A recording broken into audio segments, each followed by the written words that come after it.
Service Commission meeting to order. Our first order, if there are any public comments. Under old business, approval of June meeting minutes. I want to make a point on that one before we vote on it. When Secretary Durham asked me, should I include these, or he include these testing dates as an addendum, I think we ought to embed them in the body, just in case. And I want to take a page out of former Chairman Chapman's handbook and suggest that we put those in the minutes from now until we do the testing. Just as a reminder every month. Each month? Pardon? I mean, each month? Yes. Okay. I think that's what we used to do. Oh. And I didn't think about it when you asked me that the other day, and I thought later on, you know, man, we should just put them in the main body. With that suggestion, that's all I have. I don't know if anyone else has. Make a move to approve the minutes from the June 11th meeting. Move to approve the minutes. Second. Have a motion and a second. All in favor, say yes. Yes. Yes. Any opposed, no. Motion carries. Under, well, let me do this. This is sort of old and new business. This is not on the agenda, but a couple of you guys were out last month when HR brought up the topic of how are we going to handle it if we get an overlapping list. And I had asked HR to put us something that was coherent and concise together for consideration in our rules. And I will let HR fill y'all in a little bit on that. So just in the process right now, I don't have, I'm working on the written part of it to present to you guys for consideration, which was requested after I researched it a bit. But the question came up as to eligibility lists, what happens when you have multiple eligibility lists that are still valid with qualified applicants. And basically the report that I gave last time was exactly similar to this. So when you have multiple eligibility lists, it would go off of the initial testing date priority.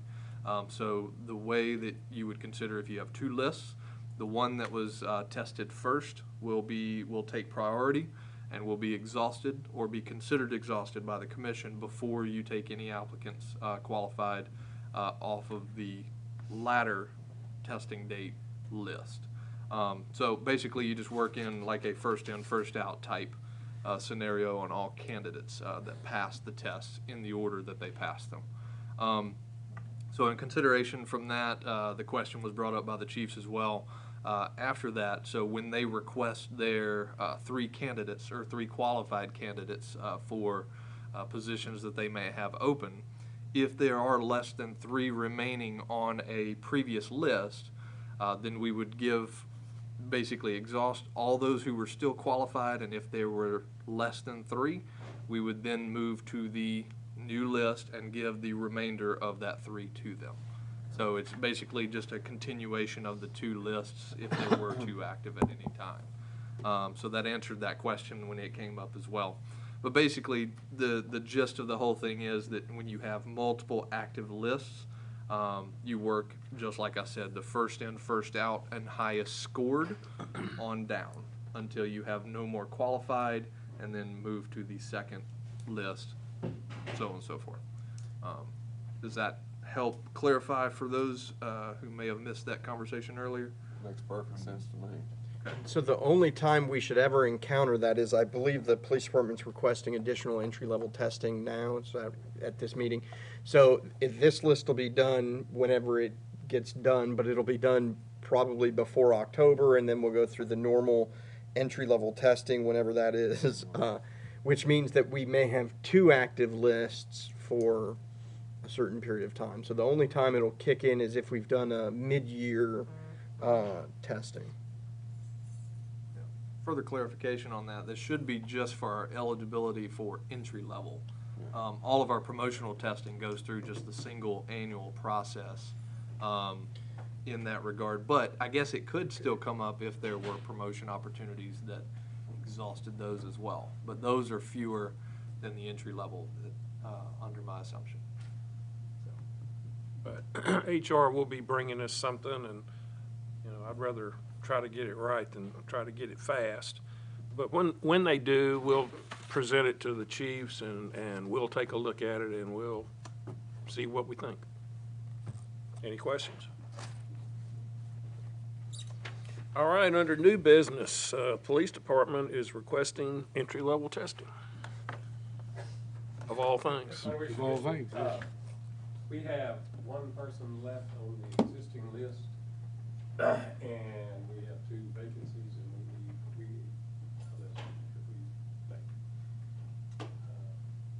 We have a rookie school in mid-September, and the hope is to get them tested and get a list and get background stuff if we can, with Dustin and Justin, and have the candidates locked up, to try to get them in that place.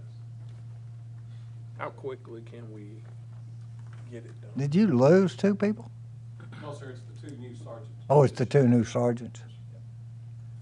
So what I've looked at, I already contacted our entry-level testing service to ask them for the turnaround on that. They said that they can do it pretty quickly. They didn't give me a specific within that. However, past history is they can usually get them within about a week of the request.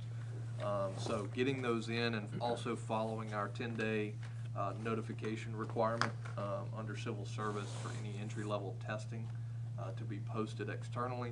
The target test date that I've worked out with Lieutenant Ivy in discussions with him would be a target test date of potentially August 4th, which is the first Saturday basically in August, and it gives him approximately a month it gives us all approximately a month to request the test, get them in, notify through advertisement, accept applications, and then also send out notifications to applicants of the test date and time. So that is the target at this moment. Okay.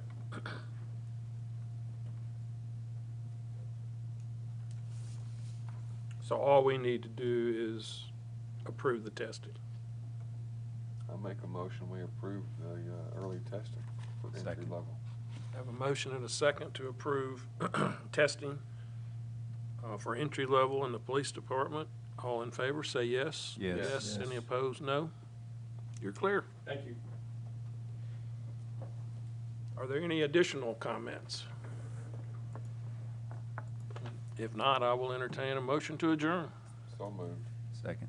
Have a motion and a second to adjourn. All in favor, say yes. Yes. Yes. Any opposed? No. Motion carries.